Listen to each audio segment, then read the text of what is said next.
I want to place this information, rights of journalists, and place information about grave threat to life and liberty to self and other journalists on the record,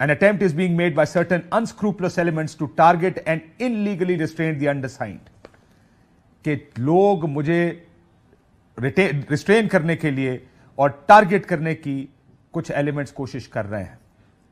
اس میں credible information from reliable sources, I place it on record that discussions were held by certain unscrupulous elements to involve the undersigned in false, bogus, fabricated criminal cases. کہ اس کے اوپر جھوٹے cases بنائے جا رہے ہیں. کچھ ٹویٹس کا حوالہ دیا جو صحافی جو دوست تھے ان کی جانب سے بہت سی ٹویٹس کی گئیں, وہ بھی اس کا حصہ بنی اس خط کا جو انہوں نے صدر عارف علوی صاحب کو لکھی. اور اس کے بعد اگلے دن صدر نے اس کو نہ صرف ایکنالج کیا بلکہ وزیر اعظم پاکستان کو خط لکھا, اور اس میں ان تمام جو ارشد کو تھریٹس تھیں, جو دھمکیاں تھیں, جو اس کا پرسیپشن تھا کہ اس کو کچھ کسی وقت ٹارگٹ کیا جا سکتا ہے, یہ انہوں نے کمیونیکیٹ کیا وزیر اعظم پاکستان کو اس وقت. یہ واقعہ ہے 5 جولائی کا. آج ایک 8 اگست کا تھریٹ الرٹ بتایا گیا جو حکومت کی جانب سے, کے پی گورنمنٹ کی جانب سے آیا تھا, وہ 8 اگست کا الرٹ ہے. یہ 5 جولائی کو خط اس نے لکھے اور دوسروں کو بھی لکھے, وہ بھی ہم آہستہ آہستہ آپ کو دکھائیں گے کہ وہ ہم سب میں ارشد کی ایک کوالٹی جو سب سے شاید ہم سب میں بہتر تھی, وہ تھی ڈیٹیل کو وہ کس طریقے سے ڈیٹیل اورینٹڈ تھا. That focus on detail. ہم میں سے شاید کوئی یہ خط نہ لکھتا کبھی, بٹ ارشد کو پتا ہے کہ کسی چیز کو ڈاکیومنٹ کیسے کرنا.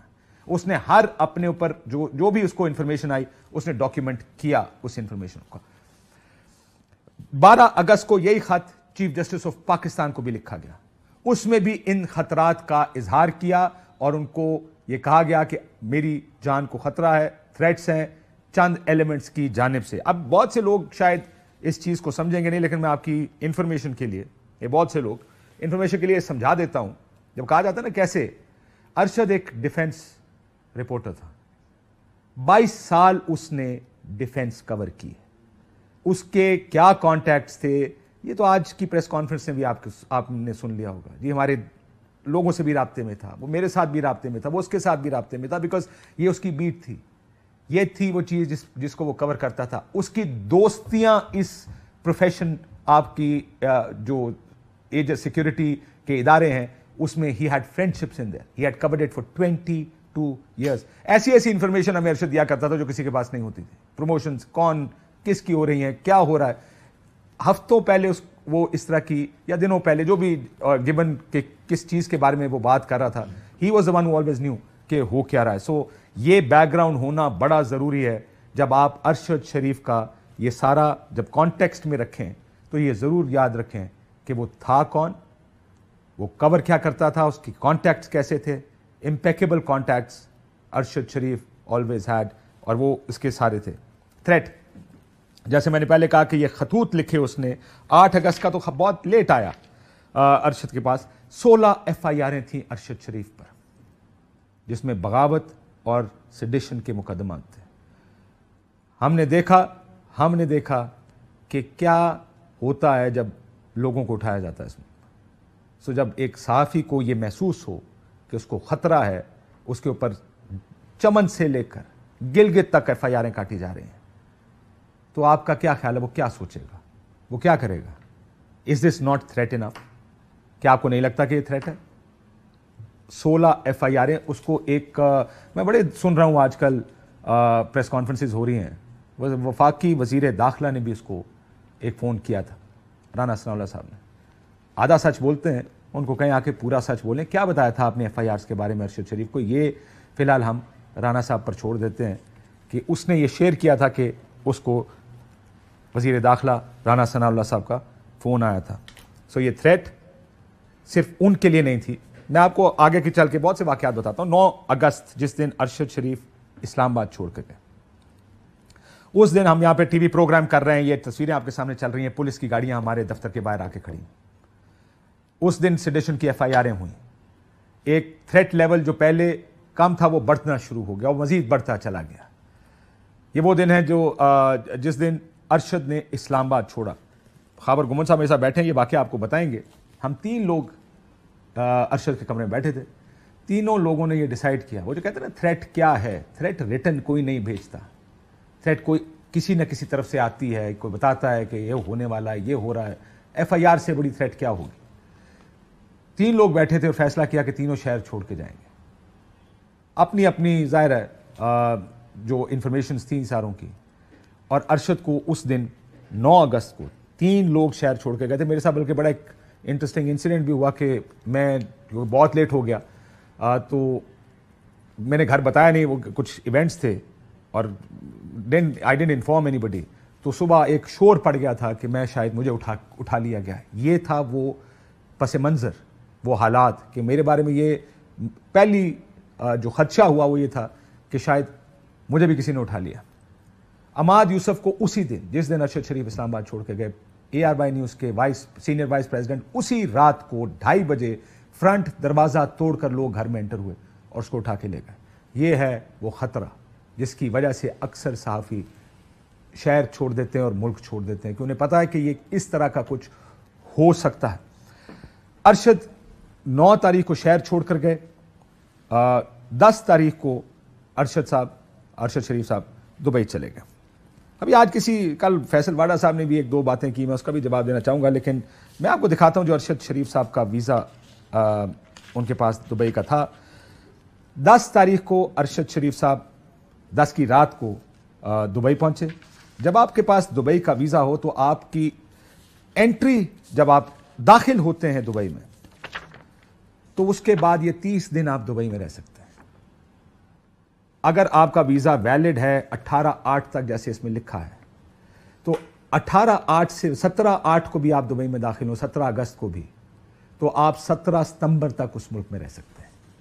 یہ ہے اس ویزے کا کہ یہ 30 دن تک کا ویلڈ ویزا یہ ہوتا ہے کہ آپ اس تاریخ کے بعد دبئی داخل نہیں ہو سکتے. ارشد شریف 10 تاریخ کی رات کو دبئی پہنچے, اس کا مطلب 10 ستمبر تک وہ دبئی میں رہ سکتے تھے. یہ 22 اگست کا واقعہ ہے. کل فیصل واڈا صاحب نے کہا, آج بھی کہا گیا, دبئی سے اس کو کسی نے جانے کا نہیں کہا. تو اس کا چونکہ میں خود عینی شاہد ہوں, یا عینی شاہد نہیں, میں گواہ ہوں, اور بھی بہت سارے لوگ ہیں جس میں فیصل واڈا صاحب بھی شامل ہیں. عماد یوسف صاحب کی رہائی کے بعد عماد یوسف صاحب اسلام آباد تشریف لائے. وہ چند دن اسلام آباد میں رہ, ظاہر ہے بیلز کا کورٹ اپیرنسز تھیں. تو 22 کو عماد یوسف کی سالگرہ تھی, برتھ ڈے.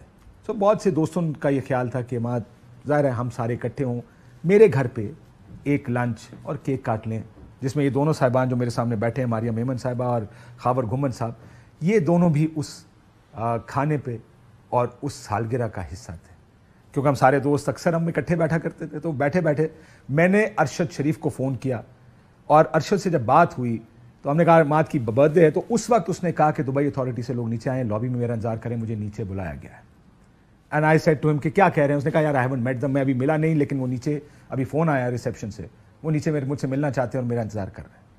اور اس کے بعد جب بعد میں بات ہوئی تو کہا کہ انہوں نے کہا کہ آپ دبئی سے چلے جائیں. یہ تو واقعہ فیصل واڈا صاحب کے بھی سامنے کا ہے, جو کل بیٹھ کے کہہ رہے تھے کہ دبئی کا ویزا ایکسپائر ہو گیا. دبئی کا ویزا اب بھی ایکسپائر ہونے میں تقریباً 18 دن باقی تھے. سو دی ویزا ایکسپائر, کم از کم آن پیپر ویزا ایکسپائر نہیں ہو رہا تھا. سو ارشد وہاں سے کینیا چلے گئے. کینیا کا فیصلہ جو اس کے بعد سے بہت ساری اسپیسیفک کانورسیشنز نہیں ہوئی. بہت سے لوگوں کو نہیں پتا تھا کہ وہ کہاں ہے, کیونکہ وہ اس چیز کو رکھنا ہی ایسے چاہتے تھے کہ کسی کو نہ پتا ہو. لیکن ارشد کے بارے میں ایک اور بات جو ہم سب جانتے ہیں کہ ارشد کے پاس دوسرے کسی ملک کا ویزا نہیں تھا. میں نے خود بات کی, میرے پاس میسیجز موجود ہیں. آج میرا فون بھی چوری ہو گیا ارشد صاحب کے جنازے میں. اب وہ اس میں میسیجز, جب میں نے کسی سے بات کی اور میں نے کہا جی برطانیہ کا ویزا چاہیے, ہم سب کوشش کر رہے تھے کہ اس کو برطانیہ کا ویزا مل جائے, جو کہ اس کو نہیں ملا.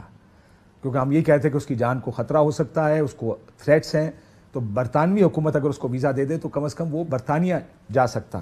تو یہ سب کوشش کی گئی, لیکن چونکہ ویزا نہیں تھا تو ملک وہ چاہیے تھا جہاں ویزا آن ارائیول مل سکے.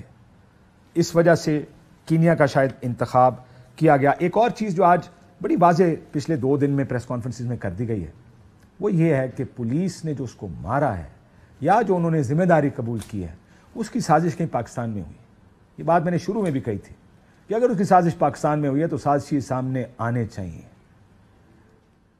جو بھی سازشی ہے اس کو سامنے آنا چاہیے. اگر آپ سب لوگ یہ جانتے ہیں کہ یہ سازش کے تحت قتل ہوا ہے, دس از مرڈر, تو ہمیں یہ جاننا ہے کہ وہ کون ہے جس نے یہ کام کیا. جو آپ نے شامل تفتیش کرنا ہے. مجھے نہیں لگتا کسی کو اس بات پہ اعتراض ہوگا کہ اس سے پوچھا جائے. ہم خود آگے آپ کو بتائیں گے کہ یہ جو کہا جاتا ہے نا تھریٹ نہیں تھی. میں پہلے بھی یہ کہہ چکا ہوں کہ بہت سی انفارمیشن ہم جو بھی جرنلسٹ ہیں اس کو انفارمیشن کے بڑے سورسز بڑی جگہوں سے اس کو بتایا جاتا ہے. بہت سی چیزیں پتہ چلتی ہیں جب آپ کو آ کے بہت سی انفارمیشن شیئر کی جاتی ہے. یہ جب 9 بجے پریس کانفرنس ہونی ہے اور 8:30 بجے یا دن میں پریس کانفرنس کی اور ٹویٹس شروع ہو جاتی ہے نا, یہ بھی بتایا جاتا ہے کہ کیا ہو رہا ہے. واڈا صاحب نے کل ایک پریس کانفرنس کی جو پی ٹی وی پر بھی لائیو دکھائی گئی ہے, بڑی ایک دلچسپ اور سٹرینج بات تھی, لیکن وہ فیکچولی کچھ چیزوں پہ انکریکٹ تھے. میں نے کہا کچھ چیزوں کا جواب یا کم از کم پرسپیکٹو, جو پرسپیکٹو ہمارا پرسپیکٹو ہے, ہم اکثر اپنے دوستوں کو, اور یہ ارشد کے گھر بیٹھے تھے 2-4 اور دوست بھی تھے جن کا خیال تھا ان کو خطرہ ہے, ان کو بھی یہی مشورہ دیا کہ یار آپ تھوڑے دن کے لیے باہر چلے جائیں, تھوڑا کولنگ پیریڈ کول آف کرنے کا موقع دینا چاہیے. سو یہ کوئی نئی بات پاکستانی جرنلسٹوں کے لیے نہیں ہے. میں پوچھوں گا بھائیوں سے کہ آپ لوگوں کو کیا لگتا ہے کہ کوئی بڑی نئی چیز ہے پاکستان میں کہ آپ پاکستان چھوڑ کر چلے جائیں؟ یہ مشورے آپ کو کتنی دفعہ ملتے ہوں گے, بار بار ملتے ہیں. اور کیا میں یہ پوچھنا چاہتا ہوں واڈا صاحب سے کہ کیا واڈا صاحب آپ نے ارشد شریف صاحب کو یہ مشورہ دیا تھا کہ وہ پاکستان چھوڑ کر چلے جائیں؟ کیونکہ بہت سے لوگ اس کو یہ بات کیا کرتے تھے. ایک بریک لیتے ہیں, بریک کے بعد واپس.